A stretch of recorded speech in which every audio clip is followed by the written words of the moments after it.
दोस्तों नमस्कार। राहुल गांधी और उनसे जुड़ी खबरें लगातार सुर्खियों में हैं।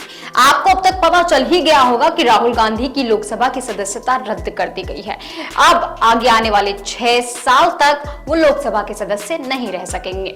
आपको बता दें, मानहानि के मामलों को लेकर इस तरीके की कार्यवाही की गई है। यूं तो मानहानि के मामले में 2 साल की सजा मैक्सिमम होती है और वही सजा राहुल गांधी को दी गई है। लेकिन इसी दौरान तमाम ऐसे सवाल खड़े हो रहे हैं। सवाल ये भी खड़े हो रहे हैं कि क्या प्रधानमंत्री नरेंद्र मोदी और उनकी केंद्रीय सरकार राहुल गांधी के सवालों से डर गई थी? कि क्या राहुल गांधी ने जिस तरीके से अडानी और प्रधानमंत्री नरेंद्र मोदी के संबंधों को लेकर सवाल उठाए थे, वो सरकार के लिए एक मुसीबत बन गई थी। सवाल ये भी उठते हैं कि क्या जानबूझकर विपक्षी पार्टियों की आवाज दबाने की कोशिश की जा रही है।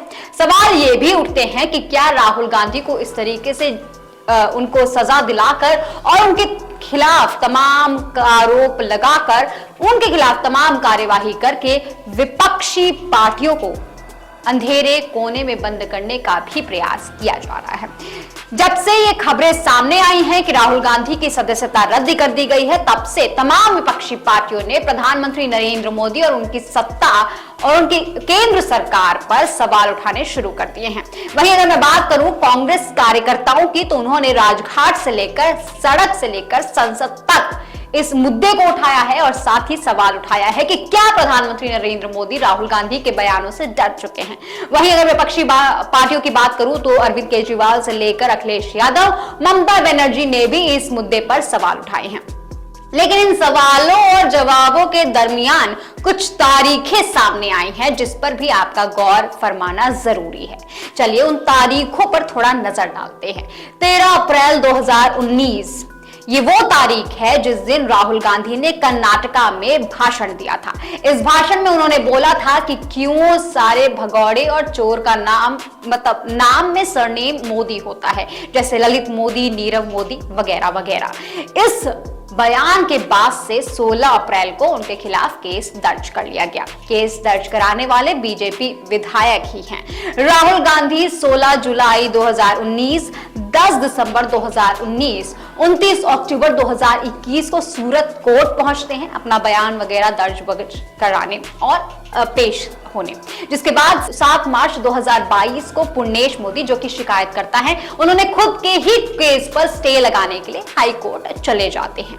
10 फरवरी को सूरत कोर्ट में नए जज आते हैं जिनका नाम है हरीश हसमुख भाई वर्मा, यानी HH वर्मा। ये वही वर्मा साहब हैं जो इन दिनों बहुत सुर्खियों में हैं। इनके काम को लेकर तमाम बातें सामने आ रही हैं। ये काफी ज्यादा पंक्चुअल हैं, अपने रूल बुक के हिसाब से चलते हैं वगैरह वगैरह। 16 फरवरी को हाईकोर्ट द्वारा पुर्णेश मोदी केस पर लगे स्टे को हटा दिया जाता है। 27 फरवरी को स्टे हटाने के बाद से पहली सुनवाई होती है और 23 मार्च को 2 साल की सजा राहुल गांधी को सुना दी जाती है मानहानि केस में, जिसके 24 घंटे के अंदर ही अंदर राहुल गांधी की लोकसभा सदस्यता रद्द कर दी जाती है। यहां एक चीज और गौर फरमाने वाली है। 7 फरवरी 2023 ये वो तारीख है जब राहुल गांधी ने अडानी और प्रधानमंत्री नरेंद्र मोदी के विषय पर लोकसभा में भाषण दिया था। वहीं अब इस पूरे मुद्दे को लेकर कांग्रेस नेता जयराम रमेश ने भी सवाल उठाए हैं। अपने ट्विटर अकाउंट पर उन्होंने सवाल पूछते हुए ट्वीट किया है जिसमें लिखा है, अडानी को लेकर 7 फरवरी को लोकसभा में राहुल गांधी ने भाषण के 9 दिन बाद यानी 16 फरवरी को उनके खिलाफ मानहानि का मामला शिकायतकर्ता द्वारा एफसी में अपना स्टे वापस लेने के कारण तेज हो जाता है। 27 फरवरी को बहस 1 साल बाद फिर से शुरू होती है। 17 मार्च फैसला रिजर्व कर लिया जाता है। क्या ये महज संयोग है? जी हाँ, लोग यही सवाल कर रहे हैं कि क्या ये महज एक संयोग है। राहुल गांधी के खिलाफ मानहानि का मामला तो 2019 में बीजेपी विधायक पुर्णेश मोदी के तरफ से सूरत कोर्ट में फाइल किया गया था। आखिर इतने सालों बाद बीच में खुद ही द्वारा स्टे लगाने के बाद और उसे वापस से स्टे हटवाने के बाद से ये तमाम जो चीजें सामने आ रही हैं, आखिर ऐसा क्यों हुआ?